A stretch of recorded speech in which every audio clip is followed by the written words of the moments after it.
Are you happy there? Huh?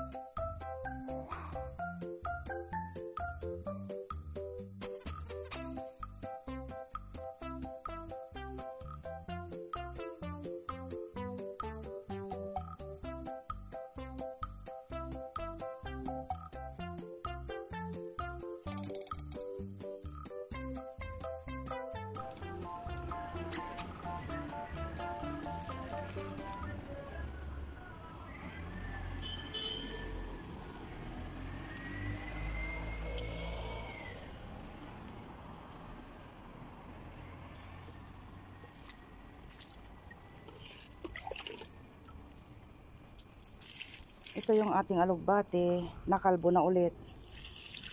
Ayan. Maganda kasi sa alugbate, habang kinukuhanan mo ng tangkay, mas lalong lumalago. Ayan. Tapos naglagay ako ng ano dyan, para akyatan ng ating ampalaya. Ayan.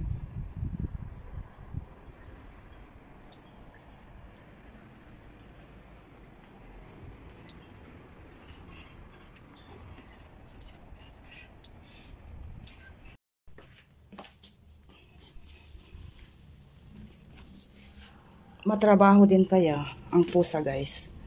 Ganyan. Dapat everyday linisin. Dahil pag alam niyang may mga tae dyan, hindi siya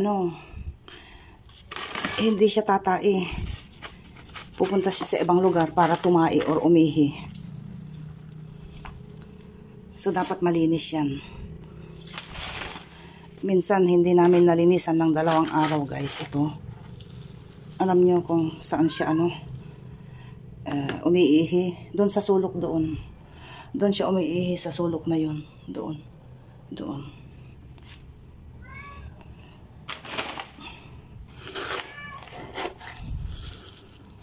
Ayan, dapat malinis din. Oo nga, matrabaho din ang may pusa. At magasta rin, guys. Buhangin, tapos pagkain niya. Come here. Tapos, hindi namin kasi siya sinanay sa pagkaing bahay. Sinanay namin sa umpisa. Sabi namin okay sa umpisa. Dilata. Tapos yun, nagtuloy-tuloy na hanggang sa ngayong malaki na siya. Kahit bigyan mo siya ng mga pagkaing tira-tira namin, ayaw niya. Ayun, umiiyak na naman. Dahil nandito kami sa balkonahe kanina. Tapos pinababa ko. Ayun. Ayan.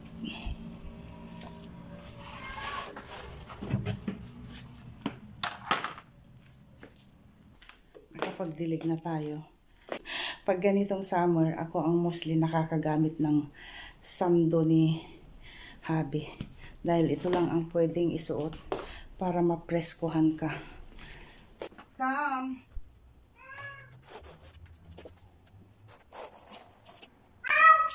Ya Allah! Itong si Lucky para siyang yung bang pag nangyangyaw siya, hindi mo pinapansin. Tapos, nagyangyaw na lang siya na parang may words ba? May, how to say? Basta, may ibig sabihin. Yala, come on, come here. Come here. Hon. Come here. Itong aming bintana, guys, kung isulat mo yung pangalan mo, talagang makikita na. Pwede ka nang magsulat ng pangalan mo dito sa aming salamin. Dito sa aming salamin. Okay, we'll open this again. Itong si Lucky is the Lucky. Lucky is the best. Are you the best? Are you the best in the West? Are you the best in the West? Are you? Are you? Come on. Dahil maglampaso tayo dito. Okay. Come on.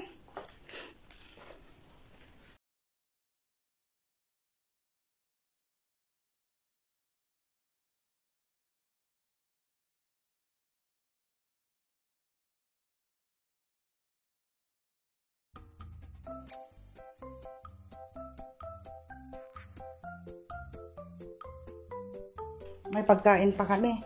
Saluyot. Ang pagkain namin kahapon. Ang masarap sa saluyot. Saluyot na may labong tapos may inihaw na bangus. Ay nako po. Yun nga, meron ding labong dito. Kaya lang yung dilata. Iba kasi yung lasa nung fresh ba. Oo, yun ang namimiss ko. Pinas. Oy, censored na yung ating suot. At alam nyo, total nandito pa naman ako. Ito, binabala kong i-varnish. Varnish. Tapos ito, na-varnishan ko na. Tingnan nyo ang pagkakaiba. Oh. Shiny siya. Shiny. Kaya pag na-varnish yan, maganda siya. Alam nyo, kahit na maliit yung bahay nyo, pag pinagsirapan nyo ba? Oo. Sinong nakaka-relate yan? Yung feeling ba na pag nagre-rent ka, dahil ilang taon din kaming nagre-rent. Pag nagre-rent ka, iba yung feeling mo, iba yung trato mo sa tinitirhan mo. Yung bang pag-rent lang, kahit na anong dekorasyon, kung minsan magbubutas-butas ka dyan ng mga display mo, kung anong gusto mong i-display, di ba? You don't care pag pag rent lang. Kung minsan gusto kong magbutas dyan ng mga gusto kong ilagay na kung minsan naaawa ako ba? Naaawa ako sa masisira dito sa bahay. Yun nga, kahit na malaki man or maliit yung naipundar mong bahay, kung galing sa pinagpaguran mo, parang masarap alagaan. Masarap. Basta masarap po. Parang naaawa kang butasan or basta yung mga dingding, mga ganun ba. Kaya lahat ng sulok ng bahay namin, kahit maliit lang siya, parang very careful ka na basta aalagaan mo. Ayun. Yun nga, may napanood akong vlog ni Janice noon.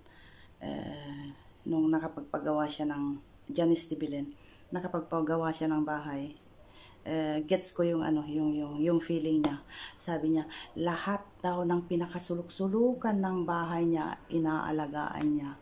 Kung isang gasgas lang, parang siya ang nagagasgas, siya ang nasasaktan, yung pang ganon.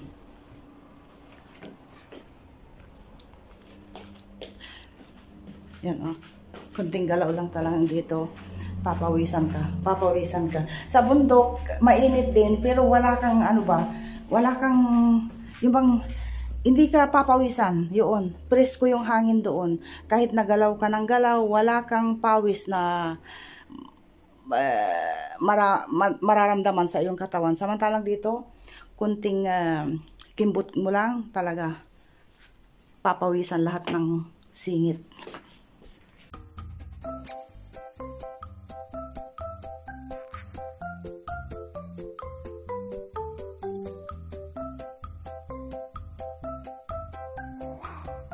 Inches later. Yan, nailagay na natin ang cover ng ating couch. Hindi ko na plinansya. Inunat-unat ko na lang dito at saka doon. Perfect. At ang ating Lucky Bongbong ay naandyan. At tingnan nyo ang sikat ng araw, guys. Tingnan nyo.